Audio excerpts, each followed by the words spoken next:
ಎಲ್ರಿಗೂ ನಮಸ್ಕಾರ. ಪುಷ್ಪಾ ಶೆಟ್ಟಿಸ್ ಕುಕಿಂಗ್ ಡೈರಿಗೆ ಸ್ವಾಗತ. ನಾನಿವತ್ತು ಒಂದು ಅರ್ಧ ಕೆ ಜಿ ನೆಲ್ಲಿಕಾಯಿಯೊಂದಿಗೆ ಬಂದಿದ್ದೀನಿ. ಇದನ್ನು ಚೆನ್ನಾಗಿ ತೊಳೆದು ಬಟ್ಟೆಯಲ್ಲಿ ಒರೆಸಿ ಡ್ರೈ ಮಾಡ್ಕೊಂಡು ಬಂದಿದ್ದೀನಿ. ಇದರಲ್ಲಿ ಸ್ವಲ್ಪನೂ ನೀರು ಪಸೆ ಇರಬಾರ್ದು. ಇದರಿಂದ ನಾನಿವತ್ತೊಂದು ಮೌತ್ ಫ್ರೆಶರ್ನ ಮಾಡೋಣ ಅಂತಿದ್ದೀನಿ. ಹಾಗೆಯೇ ಇಲ್ಲಿ ಒಂದು ಅರ್ಧ ಬೀಟ್ರೂಟನ್ನು ತೊಗೊಂಡಿದ್ದೀನಿ. ಒಂದು ಅರ್ಧ ಭಾಗ ಬೀಟ್ರೂಟನ್ನು ಚೆನ್ನಾಗಿ ಸಿಪ್ಪೆಯನ್ನು ತೊಗೊಂಡು ಬಂದಿದ್ದೀನಿ. ಈಗ ನೆಲ್ಲಿಕಾಯಿ ಮತ್ತು ಬೀಟ್ರೂಟನ್ನು ಚೆನ್ನಾಗಿ ತುರಿದು ತೊಗೊಂಡ್ಬರೋಣ. ನೆಲ್ಲಿಕಾಯಿ ಮೌತ್ ಫ್ರೆಶ್ನರ್ನ ಮಾಡಲಿಕ್ಕೆ ಈ ಥರ ದಪ್ಪ ದಪ್ಪಗೆ ನೆಲ್ಲಿಕಾಯಿನ ತುರ್ಕೊಂಡು ಬಂದಿದ್ದೀನಿ. ಹಾಗೆಯೇ ಬೀಟ್ರೂಟನ್ನು ಸಹ ತುರ್ಕೊಂಡು ಬಂದಿದ್ದೀನಿ. ಈಗ ಇದನ್ನು ಇದಕ್ಕೆ ಸೇರಿಸೋಣ. ಹಾಗೆಯೇ 1 ಇಂಚು ಶುಂಠಿನ ತುರ್ಕೊಂಡು ಬಂದಿದ್ದೀನಿ. ಈ ಶುಂಠಿನ ಸಹ ಇದಕ್ಕೆ ಸೇರಿಸ್ತಾ ಇದ್ದೀನಿ. ಈಗ ಇದನ್ನು ಎಲ್ಲ ಚೆನ್ನಾಗಿ ಮಿಕ್ಸ್ ಮಾಡ್ಕೊಳ್ಳೋಣ. ಈಗ ತಗೊಂಡಂಥ ನೆಲ್ಲಿಕಾಯಿ, ಬೀಟ್ರೂಟು ಹಾಗೂ ಹಸಿ ಶುಂಠಿಯನ್ನು ಚೆನ್ನಾಗಿ ಮಿಕ್ಸ್ ಮಾಡ್ಕೊಂಡಿದ್ದೀನಿ.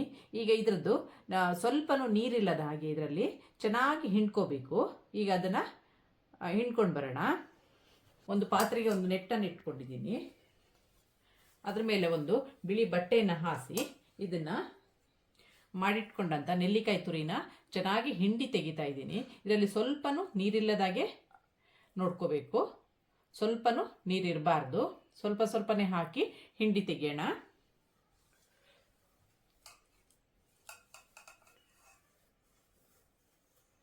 ಕ್ಲೀನಾಗಿ ಸ್ವಲ್ಪನೂ ನೀರಿಲ್ಲದ ಹಾಗೆ ಇದನ್ನು ಹಿಂಡಿ ತೆಗೆಯೋಣ.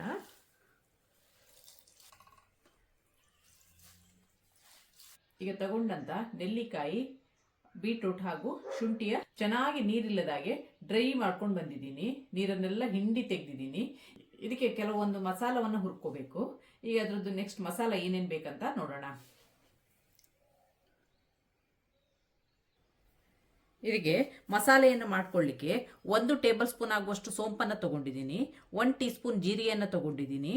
ಹಾಗೂ ಅರ್ಧ ಟೀ ಸ್ಪೂನ್ ಕಾಳುಮೆಣಸನ್ನು ತಗೊಂಡಿದ್ದೀನಿ. ಈಗ ಇದನ್ನು ಒಂದು 30 to 40 ಸೆಕೆಂಡು ಚೆನ್ನಾಗಿ ಅದರದ್ದು ಮಾಯಿಶ್ಚರ್ ಹೋಗೋ ತನಕ ಹುರ್ಕೊಳ್ಳೋಣ. ಹುರಿದು ಪುಡಿ ಮಾಡ್ಕೊಳ್ಳೋಣ.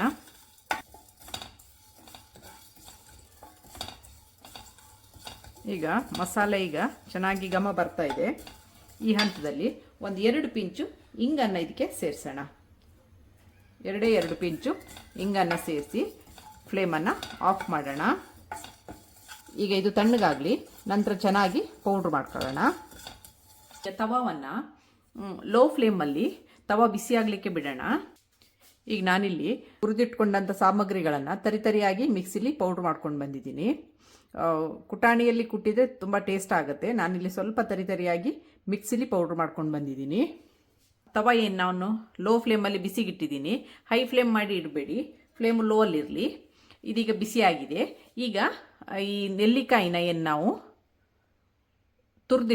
ಹಿಂಡಿ ಇಟ್ಕೊಂಡಿದ್ದೀವಿ, ಈ ಮಿಕ್ಸ್ಚರ್ನ ಇದಕ್ಕೆ ಹಾಕಿ ಚೆನ್ನಾಗಿ ಹುರ್ಕೊಳ್ಳೋಣ.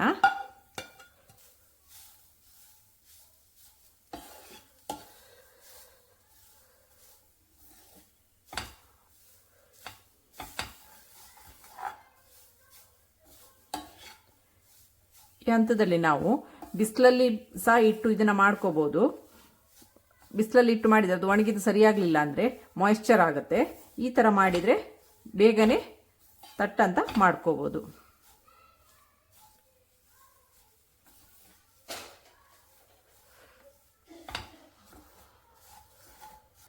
ತಳ ಹಿಡಿದಿದ್ದ ಹಾಗೆ ಚೆನ್ನಾಗಿ ಇದನ್ನು ಮಿಕ್ಸ್ ಮಾಡ್ಕೊಳ್ತಾ ಇರಿ.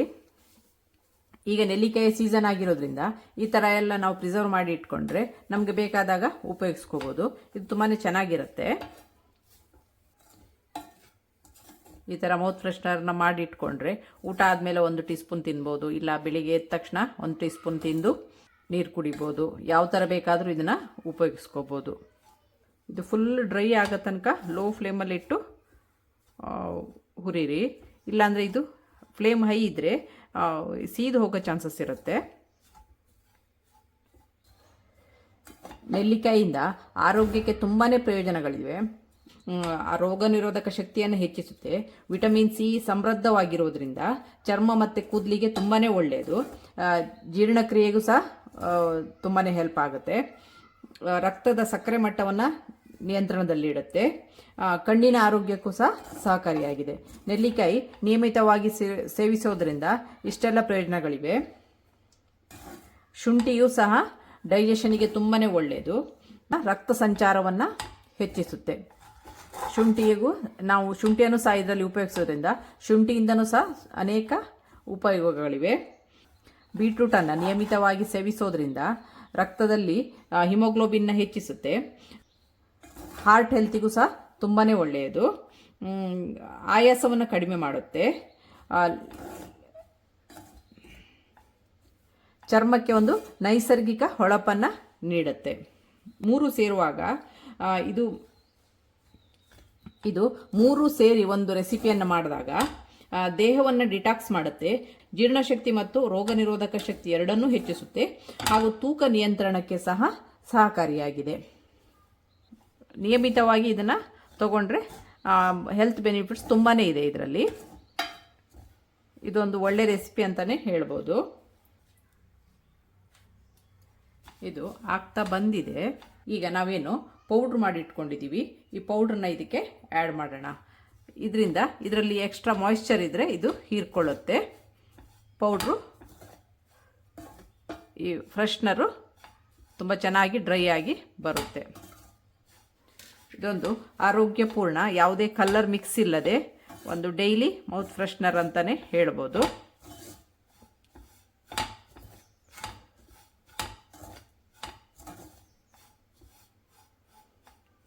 ನೋಡಿ, ಈಗ ಇದು ಉದುರಾಗಿ ಬಂದಿದೆ. ನಾವು ಸ್ವಲ್ಪ ಹೊತ್ತು ಇದನ್ನು ಹುರ್ಕೊಳ್ಳೋಣ. ಇದನ್ನು ಚೆನ್ನಾಗಿ ಮಾಯಿಶ್ಚರ್ ಸ್ವಲ್ಪನೂ ಇಲ್ಲದ ಹಾಗೆ ಹುರ್ಕೋಬೇಕು, ಆವಾಗ ಚೆನ್ನಾಗಾಗುತ್ತೆ.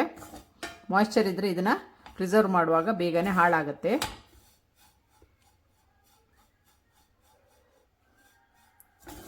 ಇಲ್ಲಾಂದರೆ ಇದನ್ನು ಬಿಸಿಲಿಗಿಟ್ಟು ಸಹ ಮಾಡ್ಬೋದು.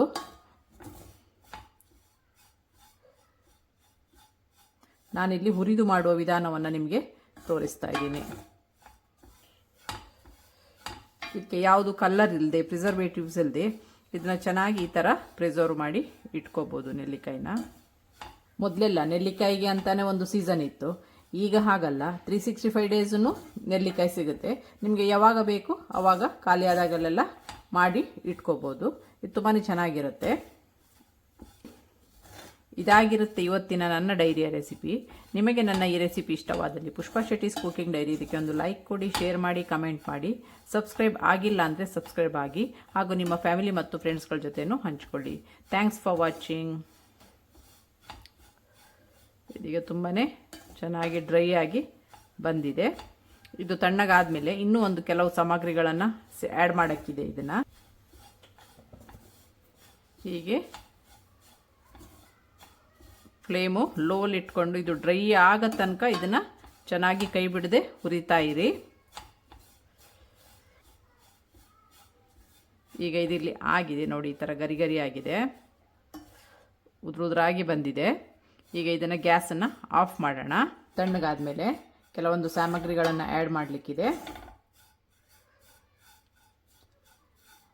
ಆ್ಯಡ್ ಮಾಡಿ ಒಂದು ಬಾಟ್ಲಿಗೆ ಹಾಕಿ ಶೇಖರಿಸಿಟ್ಕೊಂಡು ನಿಮಗೆ ಯಾವಾಗ ಬೇಕು ಆವಾಗ ಮೌತ್ ಫ್ರೆಶ್ನರ್ ಆಗಿ ಇದನ್ನು ಯೂಸ್ ಮಾಡ್ಬೋದು. ಚೆನ್ನಾಗಿ ಡ್ರೈ ಆಗಿದೆ.